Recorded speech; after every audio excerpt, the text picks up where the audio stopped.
Good morning, everyone. It's Dave and Bo. It's the last day of February 2026, and it has been hot here. Yesterday was 93 degrees, so that was like way too hot for me and Bo and most of the plants here in the yard. The Magnolia Solangiana, look how much it's filling out. Look how beautiful that shape of that tree is. Still a little bit airy, so you can see through parts of it. And if it stayed like this the rest of the year, I would love it. However, it will get a little bit more denser. But I did do a lot of cleaning up, so you do have a nice little area underneath the tree as well. And it should be, at least at a few parts, a little bit more airy than it's been in the past. So you can see the extent of the yard through the tree. We've got some geraniums blooming here, looking absolutely stunning. We've got some pink breath of heaven. We've got some daffodils that look like they're trying to bloom, but they're unsure if they want to join us with this heat. I did cut back the paper whites a couple of weeks ago. I don't know if I mentioned this before or not, but they got a little bit too leggy for where they were. It is okay to cut back some of the foliage. Try to leave as much as you can, because whatever is green this year as far as foliage, that is next year's bloom. So this is the way that the bulb is creating energy for next year. These will naturally die back probably around May or so, and you'll start to see them turn yellow, get a little mushy, fall over. That's the time where you can just go ahead and finish cutting off the foliage. The Scillas are looking great. I don't see any buds coming up quite yet, but obviously too, with yesterday being so hot, these were even wilting because of the heat. I think I showed you the celebrity tree rose I cut back last week. Of course, I probably caused all the heat because of that. It's kind of like washing your car and then it rains. As soon as you cut back some roses, all of a sudden it's like super, super hot. We got some African daisies in bloom here. The leucosium, just about done. I'll probably be pruning a little bit of this foliage fairly soon. Got some carnations here. And I have a clump here, and I'll show you another clump. A couple more over here. This is Amaryllis belladonna, naked lady. And this is, it's called that because the foliage comes up now and then dies back by the summertime.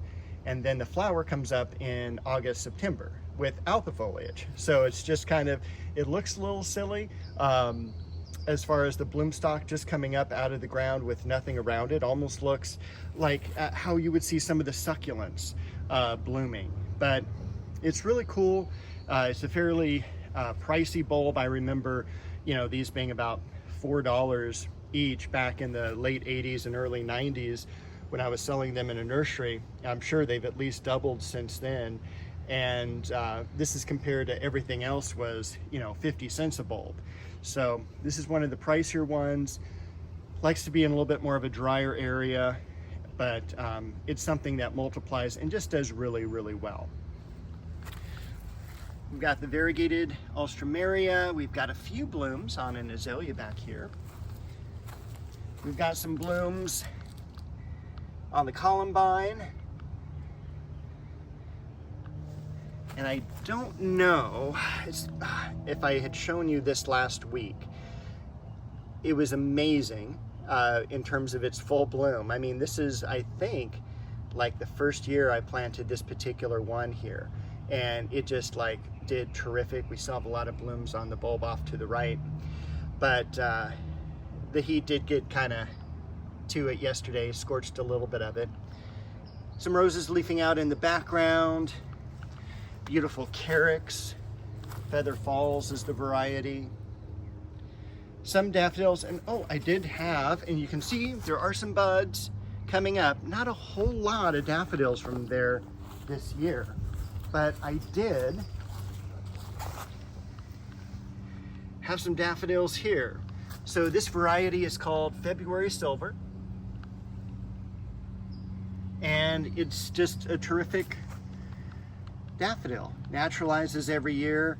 And this is one of the reasons too that it may be a good idea to separate plants and put them in different parts of the yard, because this is normally a clump that is 3-4 times as big, and it is only like 1/3, maybe 1/4 of what it used to be. So I don't know what happened to it this past year, but you know, it's something that I want to keep in the garden, so at least I have 2 areas of it.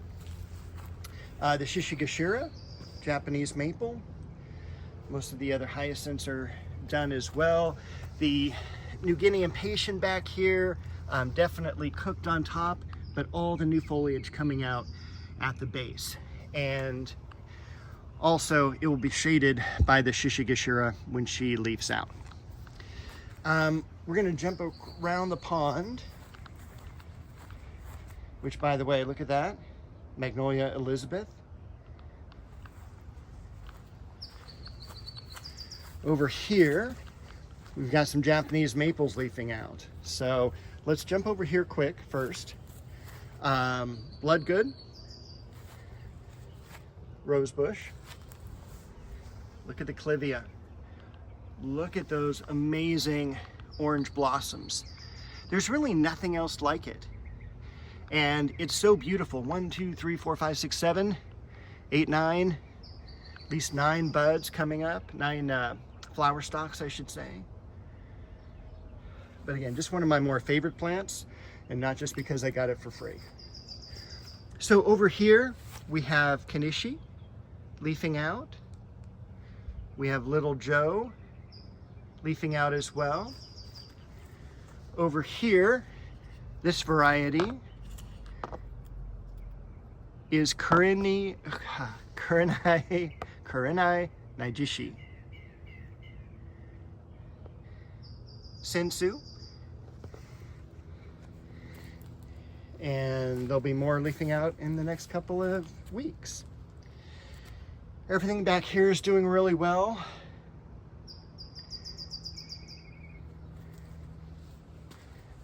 This is also the most shaded part of the yard, so they were like super happy.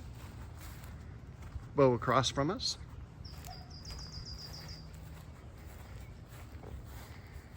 Sangugaku leafing out.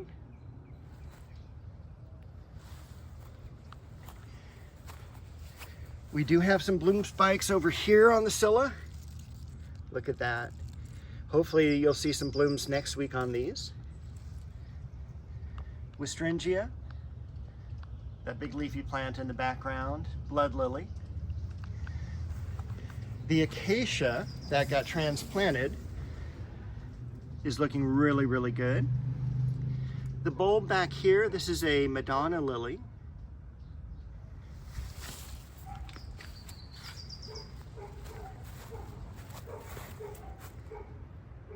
Cecile Bruner, something I didn't prune back this year. I feel bad I didn't get all the roses pruned back.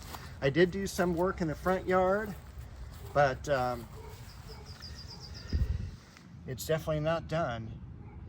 Carnations, all budded up, all coming into bloom.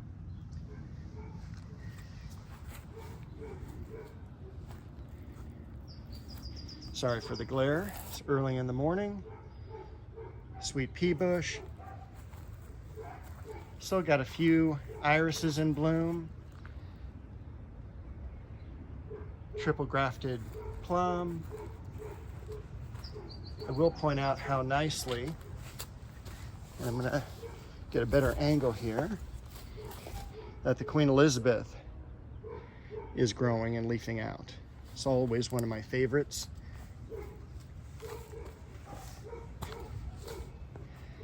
Fence,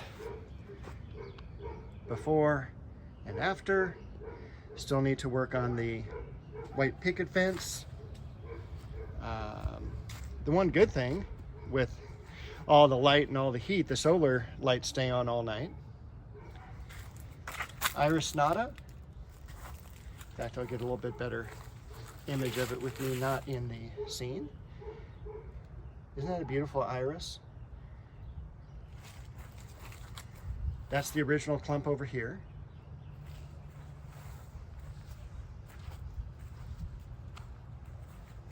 I can't seem to get out of the picture. No buds or blooms yet on the dwarf fruit trees, which they should have seen a little bit by now. Dwarf mugo pine. Slow mound, I believe, is the variety. And more iris. A little bit of leafing out from, oh, it's dragon, red dragon, there we go.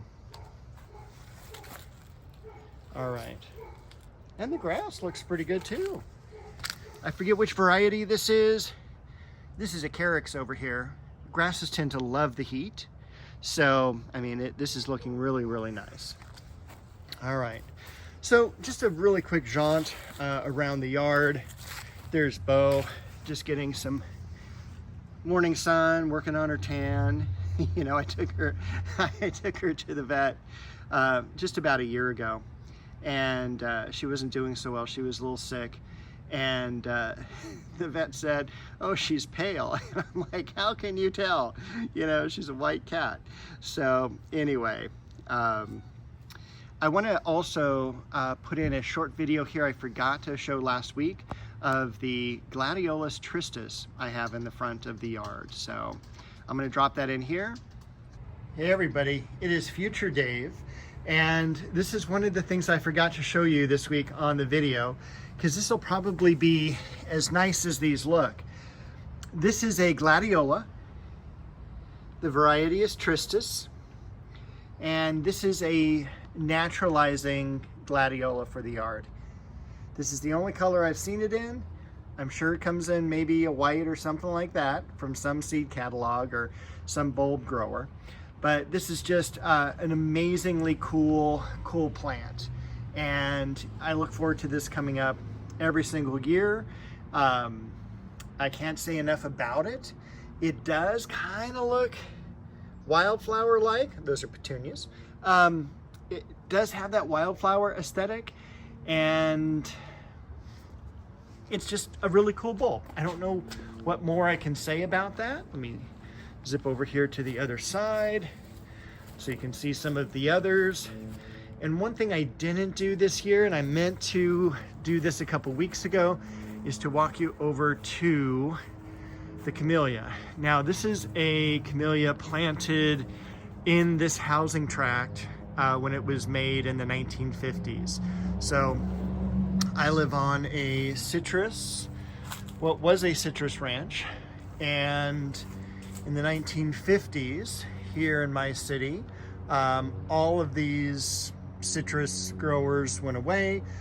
There was a disease called quick decline that was attacking a lot of the citrus at this area, and so the major citrus growers sold out and did housing tracts instead. And so this is one of the plantings from 1954-55. So anyway, I just wanted to show you that and the gladiolas real quick, and I will give you back to your regularly scheduled program. All right, so that's it. I got Bo scratching on her scratching post behind me, so I'm gonna go ahead and end this video.